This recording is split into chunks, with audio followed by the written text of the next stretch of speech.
Hi guys, ay parang maulap-ulap yung video natin ngayon. Maulan na matumal na Sabado. Matumal ba sa inyo? No, matumal. Dito matumal sa amin. Okay, so mag-shoutout tayo guys. Pero bago yan, na-excite ako. Pinadala na natin kay Lola Park yung ating isang Baofeng na two-way radio, yung kapartner nito. So nakahanap naman ako ng match na adapter para sa USB para maisaksak nila. So nakahanap ako at may saksakan din, masasaksak nila sa kahit saang outlet na usual na pinagsasaksakan natin. So try nating tawagan si Lola Park. Actually na-testing na namin to kanina. No, marunong na rin ang Lola Park. So testingin natin kung sasagot ang Lola Park nyo. Hello ma, bukas pa kayo? Ay, ang tagal sumagot. Hello ma, bukas pa kayo? Ay, Hindi po. Ano po? Kanina po. sumagot siya pero bukas pa kayo? Si Daddy, si Lolo Park. Wala pa akong family. Si Lolo Park yung sumagot. Ang tagal na lang sumagot. Ba't ang tagal nyo sumagot? Sumagot kayo. Bukas pa ba kayo?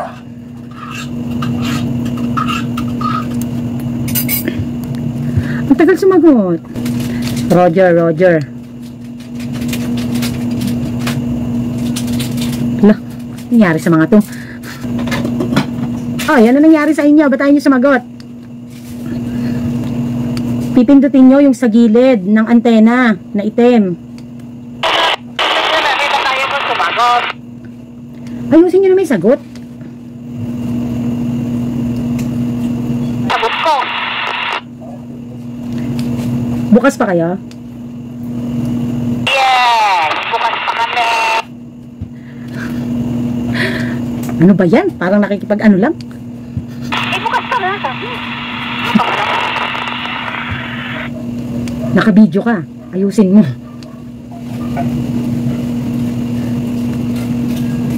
Natutulog ko nga ito. Saka naglikot ang kulit na to eh. Shoutout ka muna sa storemate mo. Wow! Yeah. Sagot sa mga kaibigan ko eh. Yeah. Mami, ayusin mo yung pagpindot. Napuputol. Hello mga ka-installment ko. Kumusta kayo dyan? Ito. Yan, sabi napakatuman. Napakatumal daw. Pati Lola Park nyo. Umaano. Pati Lola Park nyo. Dumadaing. O, sige. Okay na. Okay na ba? Okay na. Love you. Love you too.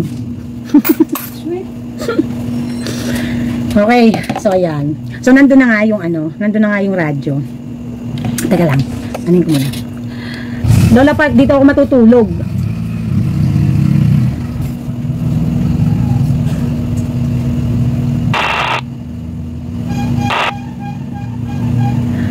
Ano ba yan? Hindi ka nagsasalita.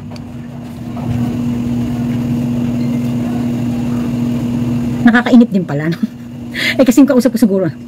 Lola Park, dito ako matutulog sa tindahan ngayon.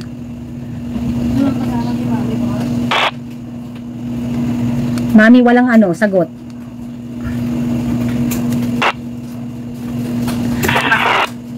Ano? 13. Ayusin mo kasi yung pindot, hawakan mo mabuti yung radyo. O sige na nga, dito ako matutulog ngayon sa tindahan. Hindi maintindihan si Lola Park niyo. Namumutla tayo. Kagabi nag-exercise ako guys. Ang sakit. So agahan natin konti ngayon ng pagbablog para makapag-exercise ako. Ang ingay ng Lola Park niyo. Napuputol na. Ang pangit mo mag-radyo.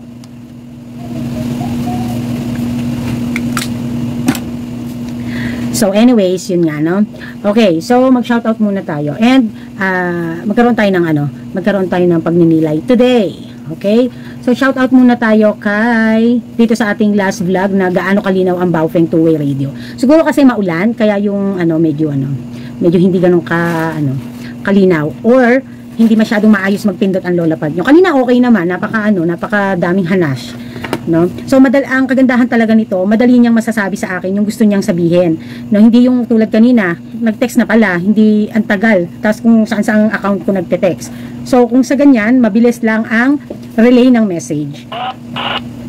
So ayan, ano na naman. Anyways, Teresita Baron, thanks sa shoutout Mami Park, ingat palagi sa kalusugan.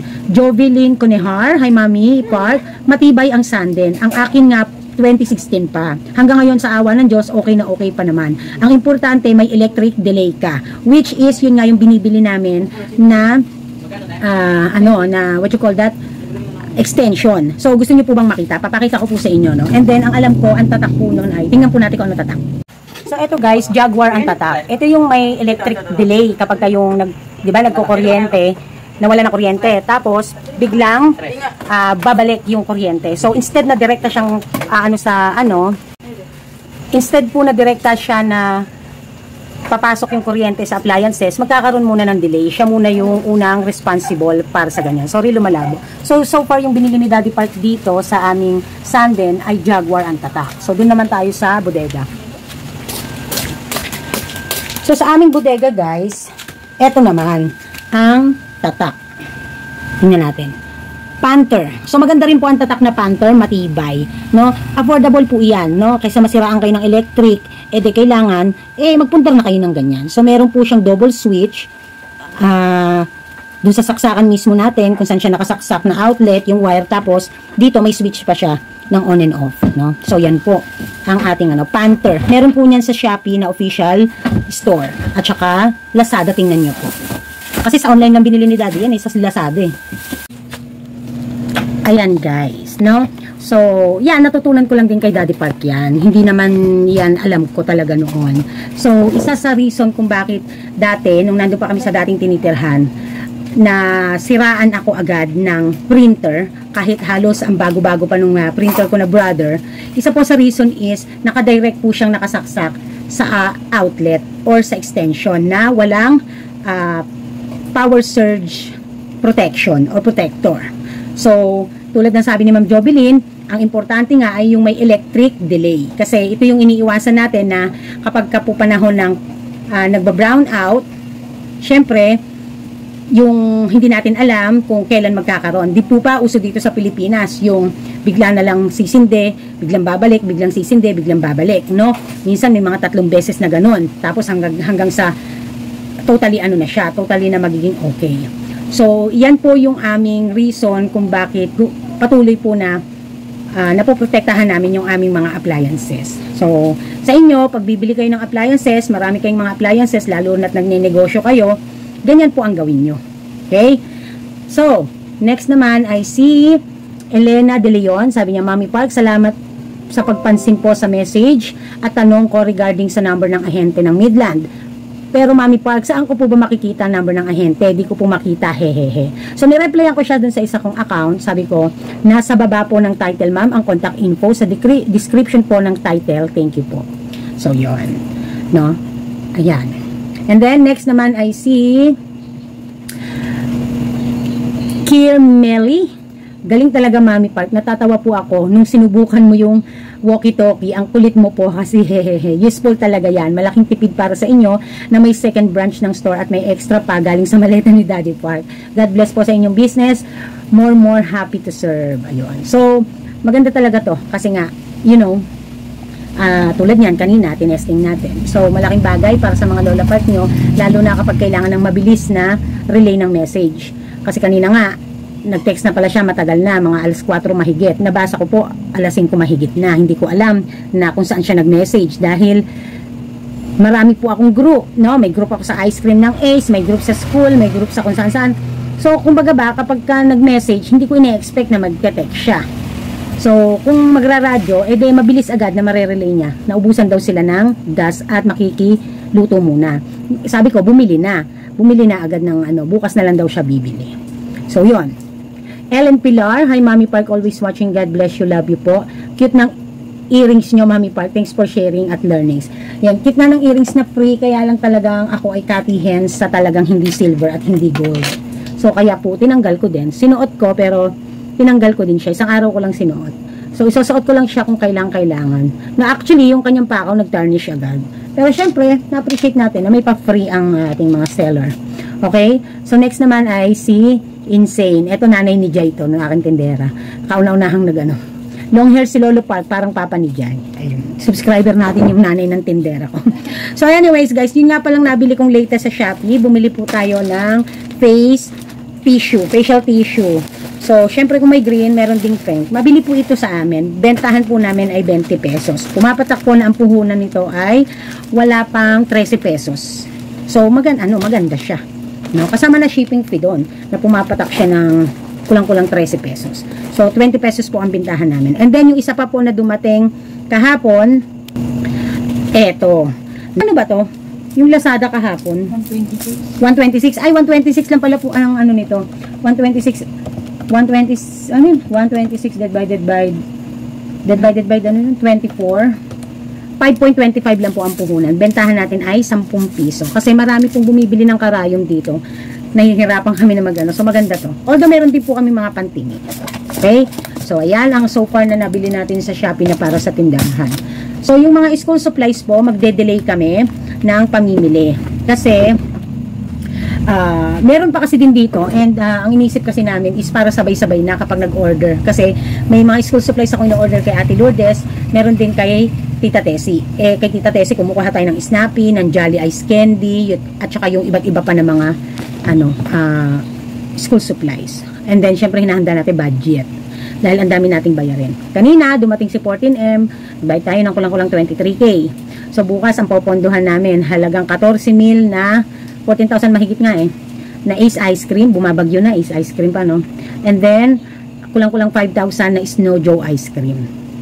And, magbabayad tayo kay Nestle, Active Serve, ng kulang-kulang 9,000, and then, double booking naman sila.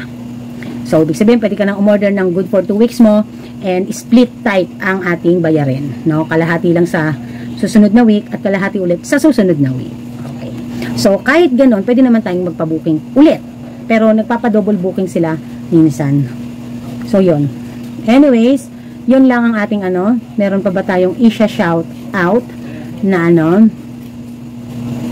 So, yung radio nga pala natin ay nasa around 1,500 plus. But, ang kagandahan kasi dyan, 2,000 mahigit lang po yung binayaran ko para po sa 3 item na binili natin kay Temu. Na meron nga pong free na sapatos, may free na sling bag, at yung organizer. Heto, gamit ko na. Yung parang document organizer. Ayan, pag-uusapan natin ang kuryente reveal. Hindi na ako tatayo, guys. Tatayo pa ba ako? Sige, tatayo ako para sa inyo. Pag-uusapan natin ang ating kuryente reveal sa ating mga units. Okay? So, dito po muna tayo sa ating sa ating first unit. Dito po sa unang unit namin is ang meron po ditong permis na nakasaksak ay CCTV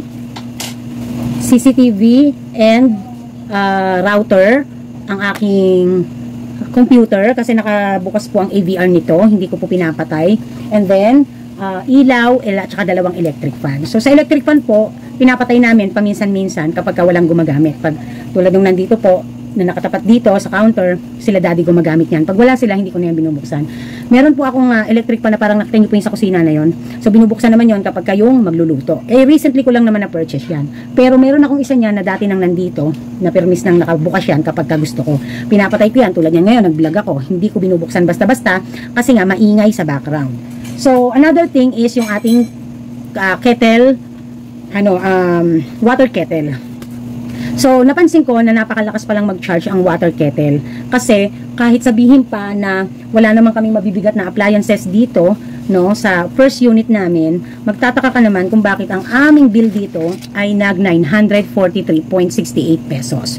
So, usually po ito, ganito ang charge niyan kapag nung meron ditong 1,500 to minsan 900 plus, handito yung 2 upright na refrigerator namin dati. Di ba po ba nagkaroon tayo ng organization, nagre-organization tayo ng ating tindahan dahil sa winelcome natin ang ating Sanden chiller. So, nagkaroon ng hindi accurate na charge nung last month kasi nagkaroon po ng refund si Meralco. So, ngayong July ay pwede na natin siyang i-discuss. So, napakataas pa rin ang ating bill dito. So, naisip ko na mataas siguro din ang aming kettle. So, yung kettle, nasira siya recently. So, malalaman natin by next month if mas bababa pa ulit yung kuryente natin. But so far, 943 pesos and 68 centavos ang charge. So, dun tayo sa pangalawang unit ko, no? Okay? Dun tayo sa pangalawang unit. Punta tayo doon.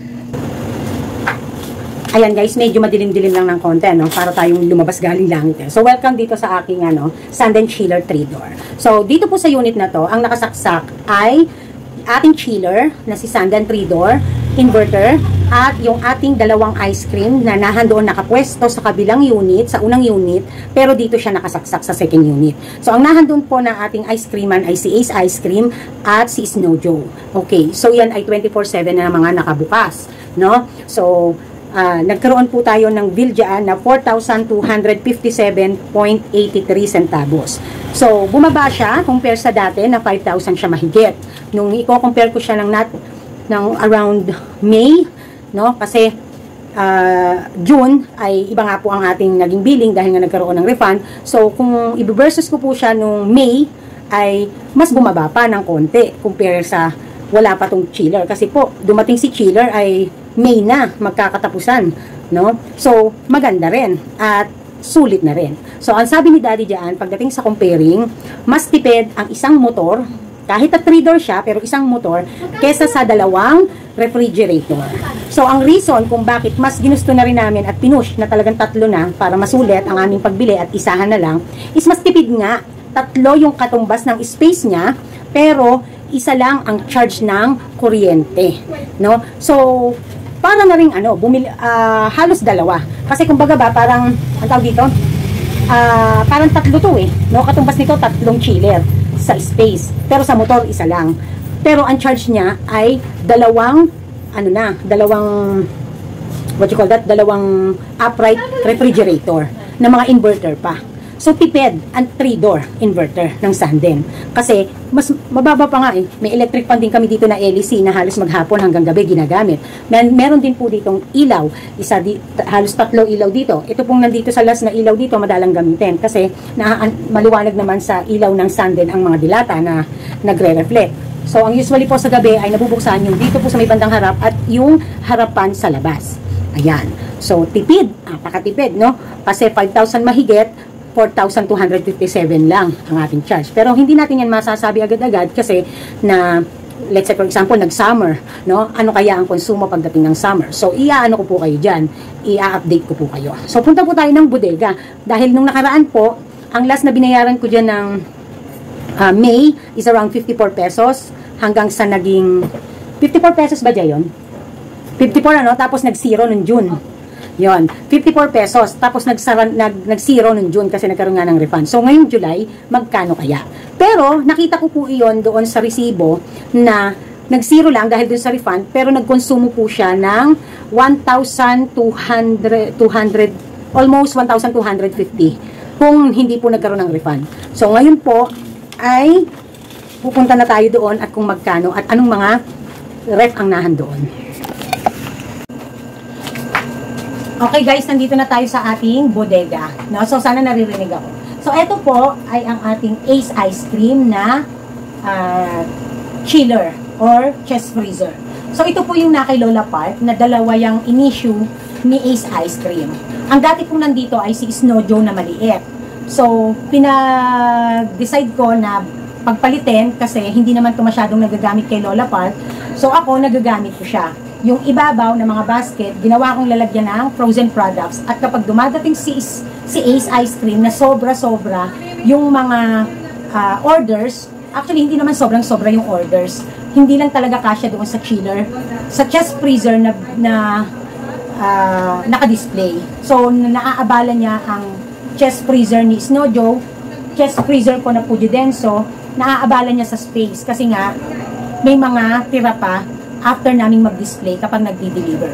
So, tulad bukas, magdi-deliver si Ace Ice Cream. Nasa around 14,000 yun mahigit. At halos baka nasa $30 over yung dadating. E minsan may mga free pa na items kasi madalas ako magkaroon ng free talaga kay Ace Ice Cream. So, hindi po siya kasya, hindi kayang i-accommodate doon ng isa nating chest freezer ng Ace na naka-display. So, kaya dilagay natin dito para dito natin ilalagay sa ilalim, no? And then, nalipat na natin ito na halos mag-iisang buwan na rin. So, ito yung nakalagay dito at itong ating Fujidenso chest freezer na puro yelo lang ang nakalagay. Na maya-maya halos binubuksan natin, no, kung ilang beses sa isang araw. Kasi nga, dito natin kinukuha ang binibentang yelo. Andito naman po ang ating Kondura upright refrigerator. Inverter din po ito. And ito po ay yelo ang nakalagay at mga personal lang, no? Actually, halos walang nakalagay doon, pero nakabukas. So, magkano ang babayaran natin na kuryente? Merong ilaw, pero may na nakabukas, pero wala tayong ilaw sa labas. Kasi nasasakop na yung liwanag ng ilaw sa labas nitong mga dalawang unit natin. So, ang babayaran po natin, tayo po ay kumonsumo dyan, 172 kilowatts, which is meron pong 11.63 per kilowatt hour.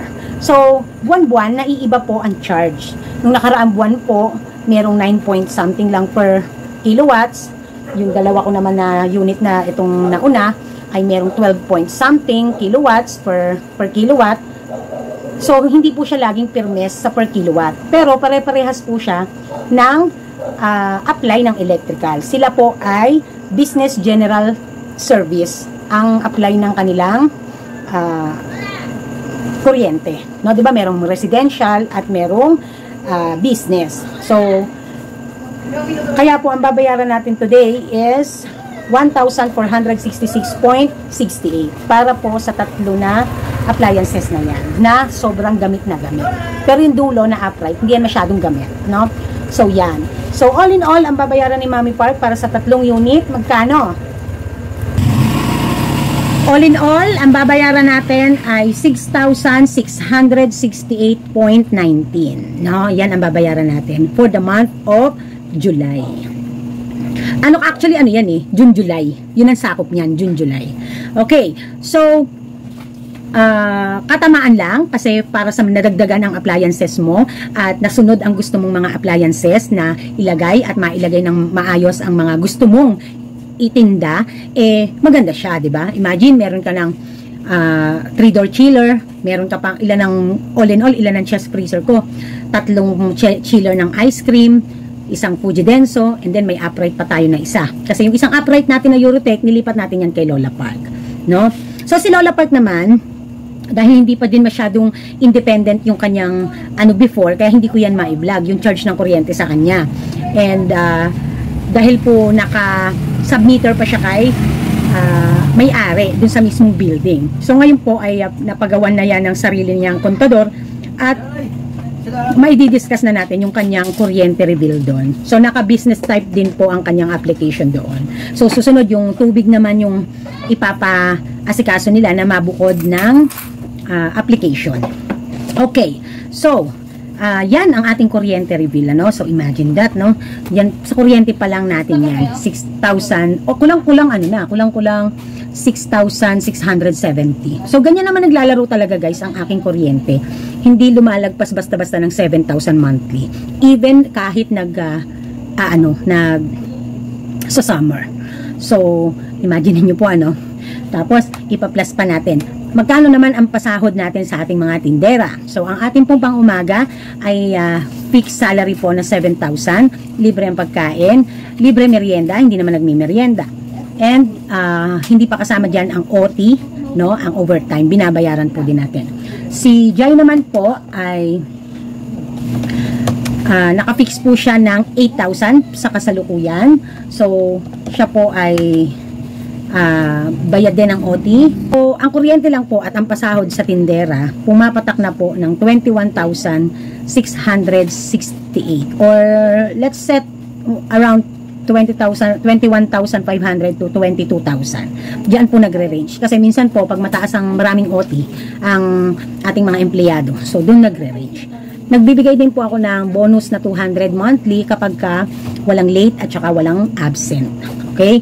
So, at saka depende po kapag sobrang nahirapan, yung tipong pag dumadating yung mga yung mga deliveries namin. Madalas po kasi ang nakaka-encounter na trabaho niyan, nakasama ko, kapartner kong mag-ayos, ay si Jai, yung panggabi natin. So, kaya usually nasa kanya talaga yung binibigay natin pang extra, no? Na minsan maabutan natin 200, 100, ganyan. Para magkaroon naman ng ano, dahil iba yung hirap na nagno-normal duty lang sa naka-duty ng may ginagawa na napakaraming tinatrabaho. Okay? So, kuryente, tindera, yan po ang ating expenses. Paano pa pagrenta? Isasama pa natin ang renta. So far, ang renta po natin ngayon ay isang 4,000, dalawang 4,000 at isang 5,000. Ito po 5,000, itong first unit.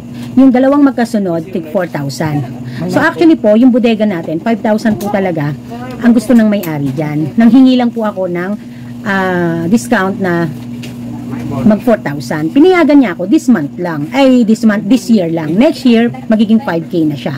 So, bigay natin yung recent calculation. And then, yung down payment po niya ay hinuhulugan ko po monthly ng 2,000. No? Hindi po isang bagsakan na down payment. Yung, paano po ba yun? Yung 1 month deposit and 2 months advance. Or 2 months deposit or 1 month advance. So, 15,000 po usually ang down payment na hinihingi niya sa bawat unit.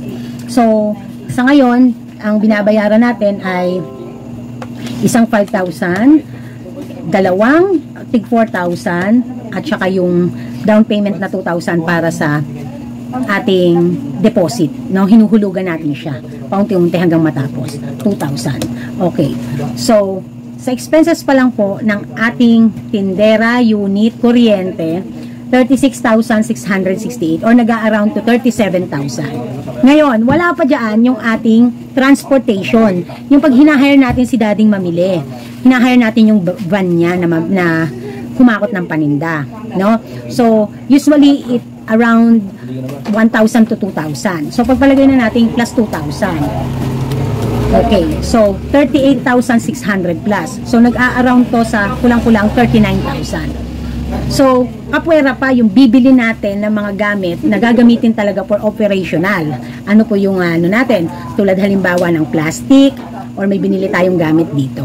So talaga pong ang store ay ang expenses niya all in all ay pumapalo po ng 39,000 to 40,000, minsan hanggang 42,000. No? So, halimbawa po, bumili ng TV na monitor para sa ating camera, para sa ating mga CCTV, expenses yan. So, it depends upon the situation every month kung magkano ang ating mga miscellaneous expenses. No? So, kaya, hindi po pwede na hindi po tayo magkakaroon ng magandang sales. Kasi nga, malaki din ang hinihingi na kailangan natin para sa expenses. That is only business expenses. Paano naman yung bread and butter natin, yung ating kakabigin na net income? So, kailangan makakabig tayo ng around 70, 75 hanggang 85,000 a month. No?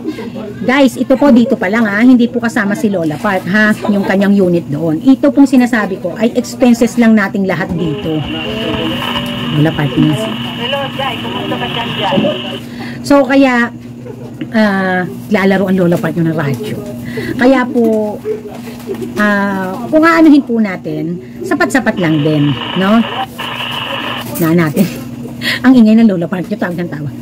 So, yun lang. I just wanna share to you guys kasi baka mamaya na overwhelmed din kayo na ang aking sales ay malaki. Malaki din po kasi ang aking gastos. So, sa akin naman pong personal na dapat kabigin, kasama naman na po doon ang pagbabayad ng investment, pagbabayad ng upa namin ng bahay namin, dahil umuupa pa rin kami, pati bahay, kasama na ang gastos ng pagkain, kasama na rin yung mga miscellaneous expenses ng buhay namin.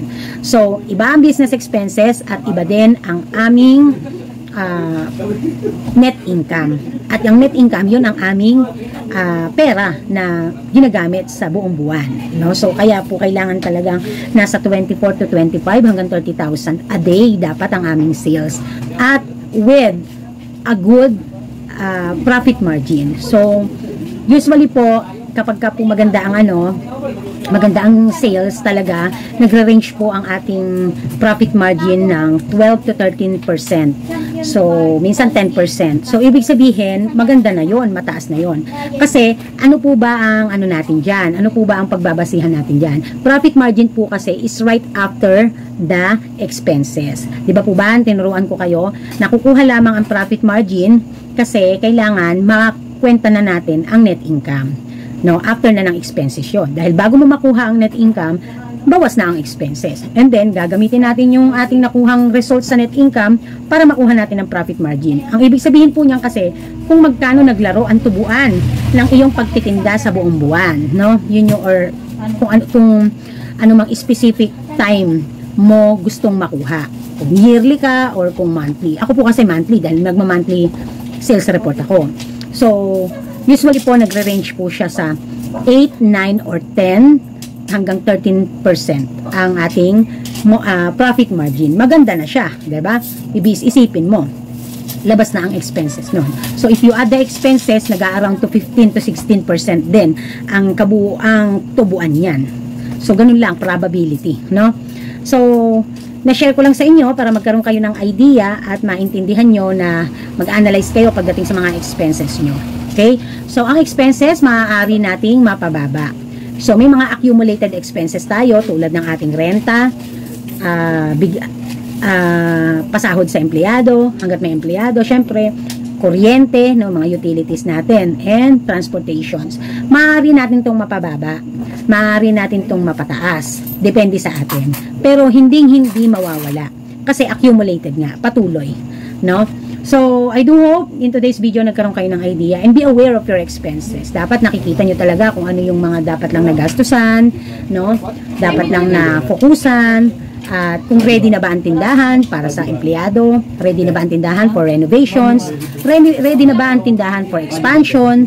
So, importante kasi para na ibabangga nyo sa nagiging lang na sales ng ating negosyo. Okay? So, sa negosyo, lakasan ng loob, tibay ng dibdib, at syempre, pagalingan ng diskarte at kaalaman. So, if you are open-minded, at you are willing to take a risk sometimes, if kailangan na, then go ahead. So, that's how to be a business person, or that's how to be, or the life of being in a business. No? Whatever business pa iyan.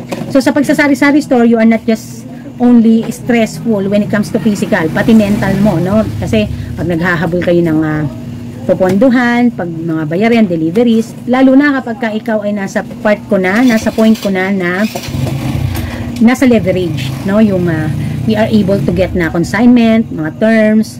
So, nahandyan talaga yung stress. Pero, sabi ko nga sa inyo, it is because it's my passion and it is my, yung kumbaga ba, may abilidad tayo kung paano natin mapagtatagumpayan. Nandito pa rin tayo sa larangan ng negosyo. So, tulad ng sabi ko din last time, business is not for all, no? Hindi para sa lahat. So, kung gusto mong pasukin ng pagnenegosyo, patunayan mo na karapat-dapat ka sa negosyo. Okay? Or else, baka bumagsak ka lang. Okay? So, this is Mommy Park and this is Team Park. That's all for today's video. And, fighting! Bye!